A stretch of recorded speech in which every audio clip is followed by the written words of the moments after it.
Hello my friends, and welcome to my YouTube channel. My name is Kimmer, and I'm here to talk to you about your chakras.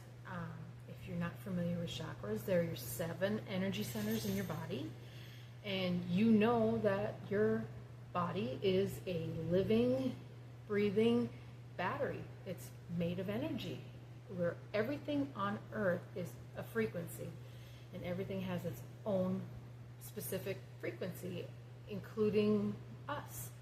Each one of us has our own unique frequency, and right now on earth the ascension process is happening where everything is elevating. All frequencies are elevating. All living creature frequencies are elevating. Creatures like dogs, even, fish, we're all elevating our frequency. It's called the collective. The collective is becoming more conscious. When your frequency raises, you become more aware, you're more awake, you're more conscious of things around you. You notice that there's a lot of people in the world right now that seem to be in their heads. They have tunnel vision, they can't think properly. There's a lot of accidents, even though it's summer and there's no ice or snow, especially here in Texas, it's really hot. But there's a lot of accidents. And that's because everybody's unconscious. They're just going through the motions. They're in their heads. Their thoughts are spiraling, just spiraling right now. And they're becoming more volatile because it's starting to get tough. It's pressure. When their frequencies raise and they're fighting it because they're in their heads and they're not allowing it to happen naturally, you become irritated, you become volatile, you become angry. You don't know why. It's just something internal is building. And that's why I'm here to tell you about your chakras, because if your chakras are blocked, you are not allowing the energy to flow freely through you. And if the energy cannot flow freely through you, you become triggered. You become angry and anxiety and possibly even depressed, because if your heart chakra is blocked, that can lead to depression. So what you want to do is you want to make sure that your chakras are flowing freely. The main flow runs up and down your spine, from your pelvis, the very bottom of your pelvis at your root chakra, all the way up to your crown, which is up here, and it's just above your head. It's not on your head, it's just above your head. You receive energy from 2 places. You receive it from the ground up, and then you receive it from the divine down.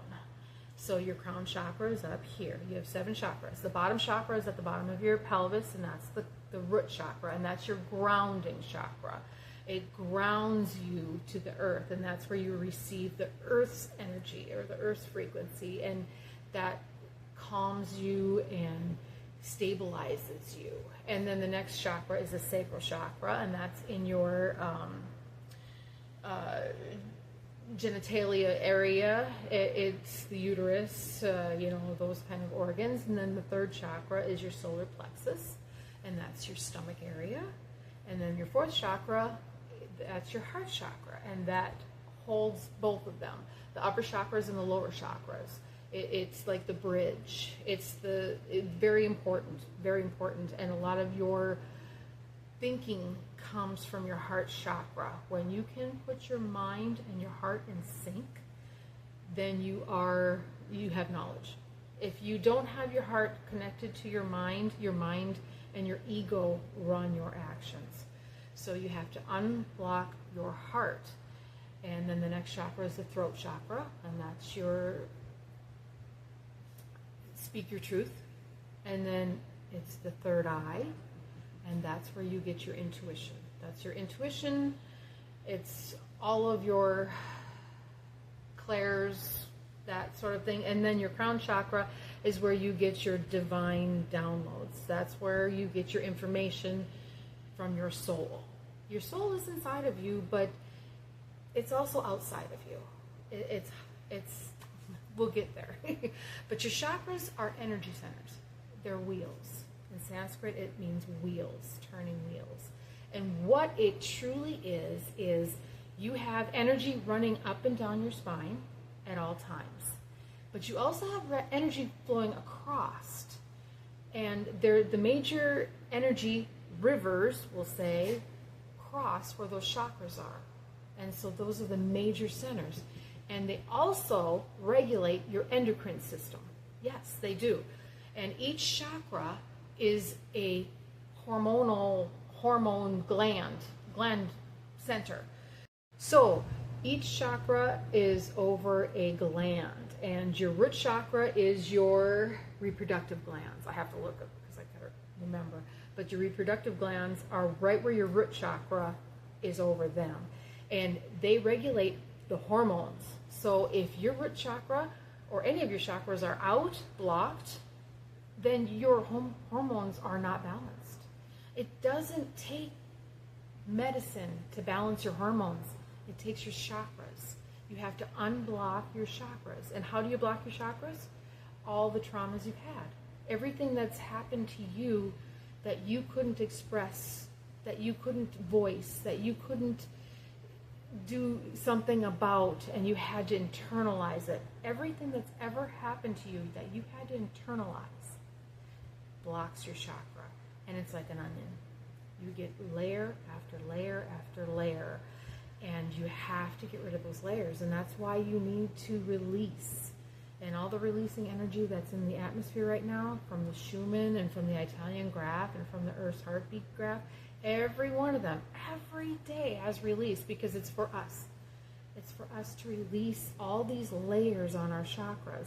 Okay, so the next chakra is the sacral chakra, and that is your adrenal glands, which are located right above the kidneys. And if those are messed up, oh, you're in a world of hurt. And that's where your passion comes from. So if you feel like no passion whatsoever in your life, I can guarantee, well, not guarantee, but pretty close, that your sacral glands are, or your sacral chakras are probably blocked or slow. The next one is the solar plexus, and that one is your pancreas. And you know, pancreas is it's your insulin. It regulates your blood. So if your pancreas is off, oh, you're in a world of hurt. And then the next one is the heart, and that's the thymus gland. And it just goes to show that if you have your thymus gland out, you're going to be anxietied, and you can go and look these up. Look them up and see what they do. Because I don't want to go into too much detail because I want these videos short, because nobody likes a long video. You get lost.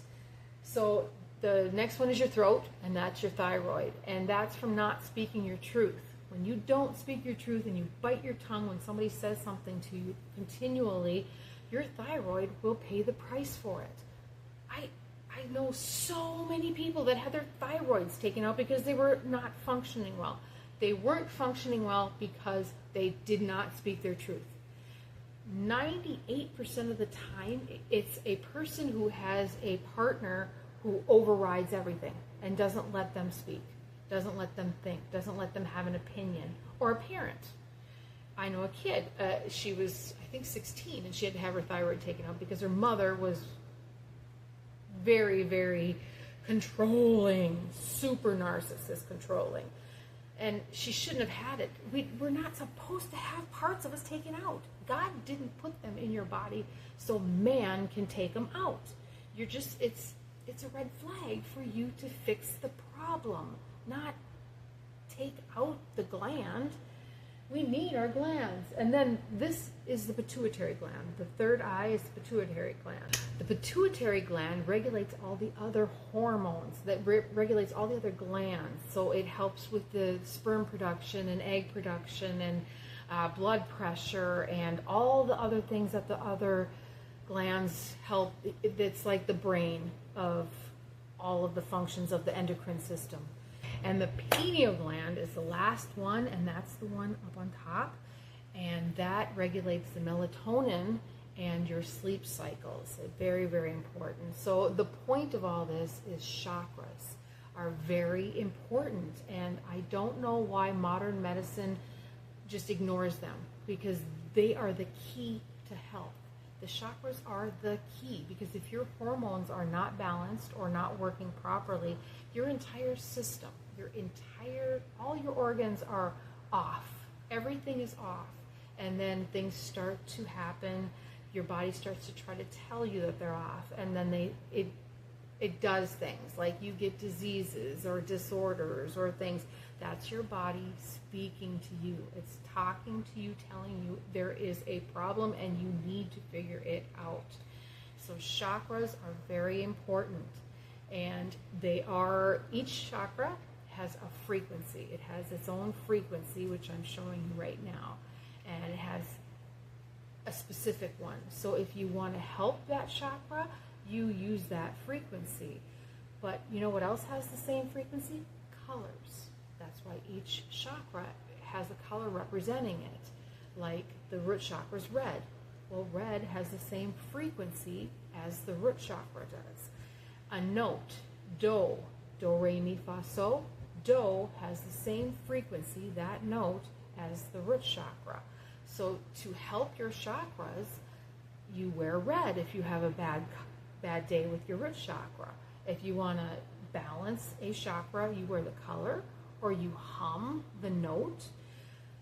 What I do is I do do, re, mi, fa, sol, la, ti, do in the shower. That does all the chakras. It balances everything, and I do it for 10 minutes every day. And it puts my chakras back in, because every day something happens in this world. This world is far from a perfect world. There's a lot of chaos and a lot of turmoil, and every day your chakra can become unbalanced or another layer can be put on. And if you do that one thing, that'll help you immensely. And colors, I have LED lights in my room. LED are not good for you, but we don't have much of a choice right now because that's all they make. And I have those strip lights, and I put color at night. I put the color that I think I need, that I think is needed to heal at night, and sit for 10-15 minutes with it, looking at it, and kind of meditating in my bed. All you have to do for that is just lay flat and let your mind relax, because meditation is just calming and relaxing and not having all them invasive thoughts in your head. If you have a problem with that, wiggle your toes. Wiggle your toes and pay attention to how they're wiggling. Up, down, up, down, up, down. While you're breathing deeply, in, out, in, out. Doing those two functions usually calms the mind, because the mind can't handle too many things at once. So you can calm the mind by being aware of other things in your body. Make sure it's about your body, or sounds. I do sounds too. In the morning when I wake up, I may meditate for 5 minutes before I get up, and I listen to the birds chirp. I just know what direction they're in. I'm just aware. Never label anything, never come up with words, just be aware. It's an awareness, and then your mind doesn't wander. But chakras are very important to keep balance. Like I said, they're your energy rivers, and they regulate your entire body. They're very, very important, and I believe that in the future, very soon probably, modern medicine is going to have to turn into that direction. You can find all kinds of things on the web about it, and I please do it. Research as much as you can on chakras. It's very important. When I went through my spiritual awakening, that was one of the first things I did. That was one of the first things that I was pushed towards. Because when you're in a spiritual awakening, you have guidance. You do. There's a lot of guidance, and they push you in directions. And it's the ones that refuse to go in those directions because it's uncomfortable. Those are the ones that will be left behind and will go later. And it's the ones that say, okay, let's do this. We go first. So be open, be aware, and be proud. Be proud of who you are. Because if you're awakening right now, it's a grand time. And I will be back again soon. Thank you so very much. Peace.